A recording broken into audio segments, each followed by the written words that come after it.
Welcome back to the ins and outs of selling a business. For those of you who are just joining us, my name is kdee. I'm president of Osage Advisors. Osage Advisors is a boutique merger and acquisition firm working with business owners and their families looking to sell. We typically work with clients with $5 million in revenues and up, and we're happy that you joined us today.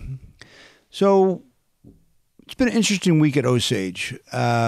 We have received a number of calls from prospective clients about selling.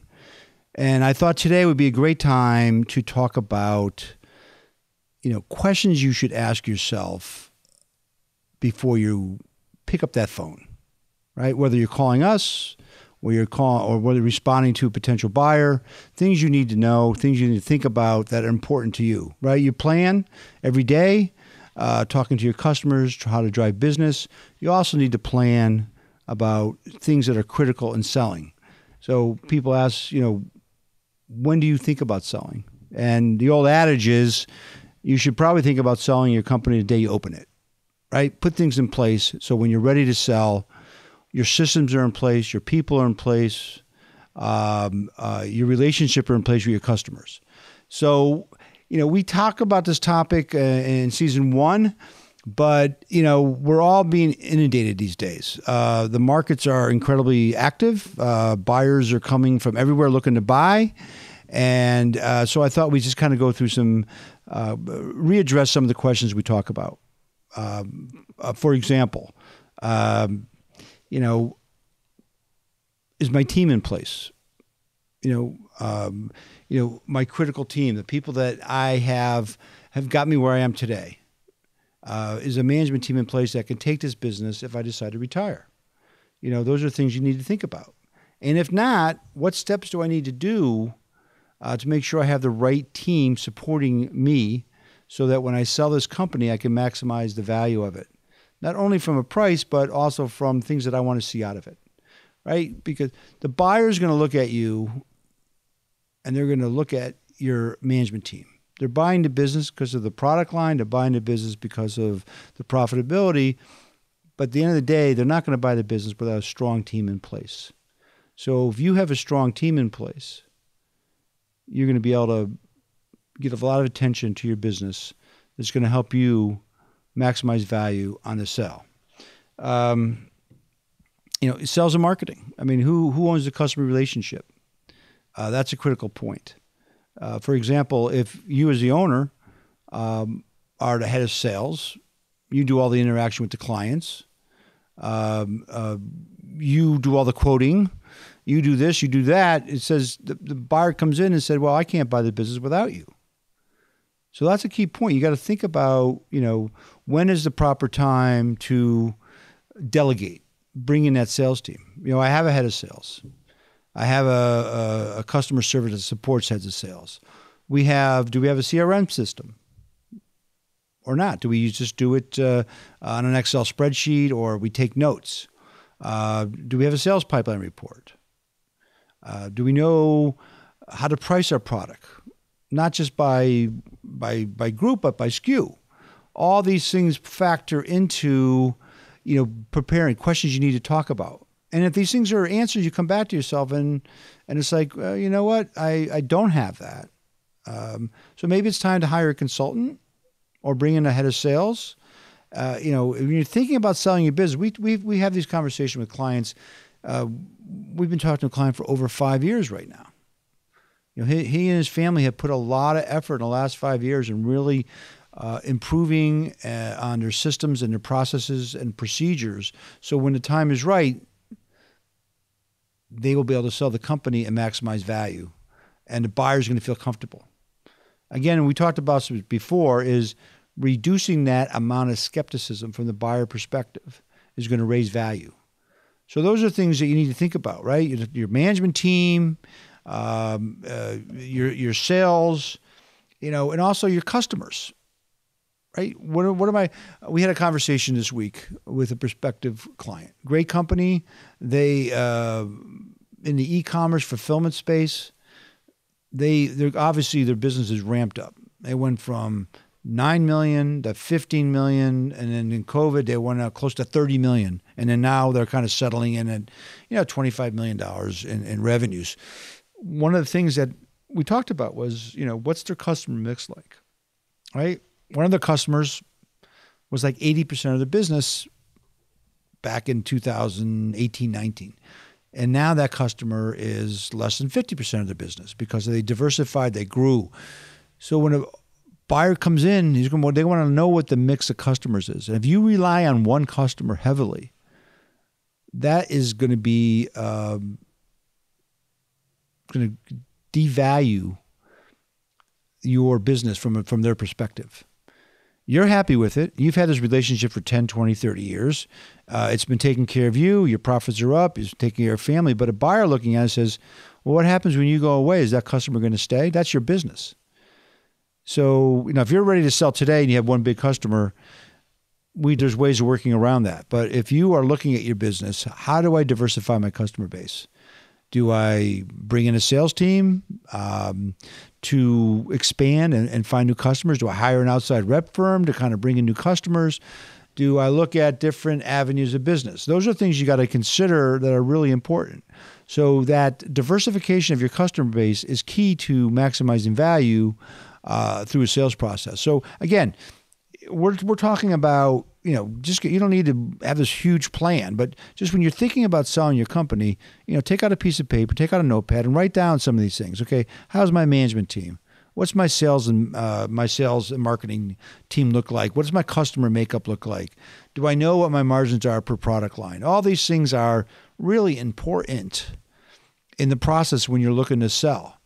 And so you don't want to pick up that phone and talk to somebody when you're not prepared to answer a couple of these questions.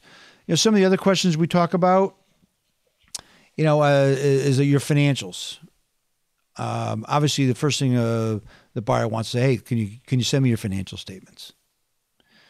And you should be prepared to have detailed financial statements ready to provide them. You don't want any lag. You don't want any time drag. Right? You don't want to say, I'll get you the financials. And then, okay, a week goes by, 2 weeks go by. I'm waiting for my accountant to get them to me. The buyer's like, okay, how do they manage their business from a financial perspective? They have to wait 2 or 3 weeks to get their financial statements. What does that mean to me? That means to me, like, I'm a little suspect about their systems in place today. So I gotta really dig deep here. And I'm not so sure that I have confidence in those. But if you can produce financials, whether they're audited, whether they're reviewed financials or compiled from your accounting firm, or whether they're detailed internal financials from your systems. But you can produce those in a timely manner that are accurate and complete. That's going to drive the value, right? And so really think about that. If you're looking at your company today and you've been keeping your financial statements in a outside accountant comes in, they come in every quarter, they do a financial statement. That is something you may want to invest in to get those more timely. We are talking to a company, I think it was last fall. Nice company, manufacturer, and we had asked for their financial statements. I mean, this company's been around for, I think since 1950, 52. And about a month later, we got the financials. I mean, again, we're not the buyer. We're just looking to look at the financials and come up with some kind of valuation guidance so we have a better understanding of the business. So when we got the financials, they came. We looked at the numbers, and of course, we looked at some key balance sheet items, and they hadn't changed since the prior year. And we say, well, how come these numbers haven't changed? So, our accountant has to do year end. He makes a year end adjustment, right? That is a red flag for buyers. So we said, well, can we see the monthly financials? Said, well, we don't have monthly financial statements. That's a red flag for buyers. So producing timely, accurate monthly financial statements internally, and if possible, preferably an annual statement from your CPA, are things you need to strongly consider. Again, these are investments in your future of the value of your business. People look at them, I don't want to spend the money. You're not spending the money, you're investing the money. And that's something I think you really got to think about. Because for every dollar you invest in improving your systems and improving your business, will drop to the bottom line, and will basically increase the value of your company. So really take a hard look at how your financial statements are prepared. I mean, you may need to upgrade your team. We have a client right now. He's got I guess they call him a controller. Great guy, but he's been with him for like 40 years. He wants to retire. But he's providing a base level of information for this client for the last 40 years. That's not good enough today for today's buyers. Markets are very active. Valuations are up. So buyers are really going to expand their due diligence to make sure they really understand all aspects of your company. So he asked me, what do you think I should do? I said, well, if you're looking to sell, you don't need to bring in a full-time CFO knowing that you're going to sell the company and within the next year or so. But there's plenty of firms out there, what I call, consultants or part-time CFOs that will come in, maybe come in for initially a month, and then they come in for, then they get to a couple days a week, and then maybe once every 2 weeks. But they're overseeing everything on your behalf to make sure your financials are accurate, and they give you timely reporting. So there are options out there. So reach out to your professionals.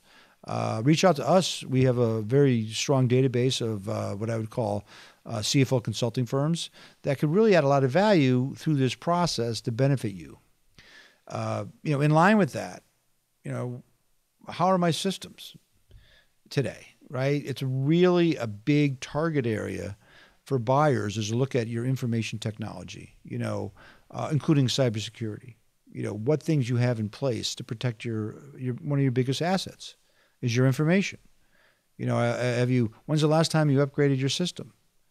You're still working off. We have a client right now that is still working off a system they haven't upgraded since 2010. Now it's affecting the transaction in a way that it's taking longer. We still got the number. It was a great price. Our client's very happy. The buyer's happy, but it's extending the due diligence period because they really need to understand what's going on. So it's a lot of the information is really coming through like on a manual basis, believe it or not, right? And we're very fortunate that the buyer through our process this is extremely strategic. The product line our client manufactures is a necessary aspect of their growth plan. And they love the synergies between that. But getting through their systems, understanding their ERP system, their manufacturing systems, has been a challenge, to be honest with you. But we're getting there, and we're looking to close hopefully in the next couple of weeks. But if you don't have strong systems in place, buyers may look at it and say to themselves, okay, I need to put $500,000 or $1 million or $250,000 into this to bring these systems up to speed. Not just the acquisition of the new hardware, so to speak, or cloud-based, but I need to bring resources and people that are going to upgrade these systems and then integrate them with our systems. And so we've had buyers that were really attractive in the past that really liked our company, but they literally backed out of the deal because they said, we don't have the time or the people to integrate the business. So if you haven't really upgraded, if you haven't upgraded your systems over the last 3 years, you may want to take a look at that. Again, these are a lot of business owners understandably look at these as like a cost, but it's really an investment. Trying to change that paradigm, trying to think about this thing. I'm investing in the future of my business so I can sell at the maximum value. So doing those types of things are really critical to successful sale of your business. So you don't want to pick up that call. You want to pick up that phone and talk to somebody if you're not ready to say answer some of these questions. And the phones are ringing, right? I mean, business owners like my phone right here. I mean, we get over 100 inquiries a month, if not more, from potential buyers. Hey, like to schedule a catch-up call. Just reintroduce ourselves. let you know what kind of business we're interested in. We like business services, manufacturing, IT, etc. Here's our investment criteria. We like companies with $3 million of profits and up, or $2 million in profit and up. So we get calls constantly. You're getting calls constantly. We had an owner we met with last week. He pulled out a file. And he had a manila file, and it was about an inch deep with emails and letters he's received by potential buyers. Hey, we'd love to have a conversation with you. And he didn't answer any of them because he says, I need to kind of get some more information. I need to really understand what I need to do before I pick up that phone and talk to somebody. Honestly, they should call someone like us. Hopefully it's Osage or someone like us to really get an understanding of what these buyers are out there looking for and what you need to do to prepare for that. But you don't want to be distracted by picking up a phone and not being prepared. So preparation is key. And the earlier you start in the process to prepare your business for sale, the more likely outcome you're going to get that's going to fit with your goals and objectives. So, and we're going to talk a little bit about the types of buyers out there on our next episode. But asking yourself questions, what I need to prepare for before I pick up the phone when I'm selling my company is critical. My name's Keith D. I'm Osage Advisors. Thank you for participating in our podcast today. You can reach me on our website at osageadvisors.com.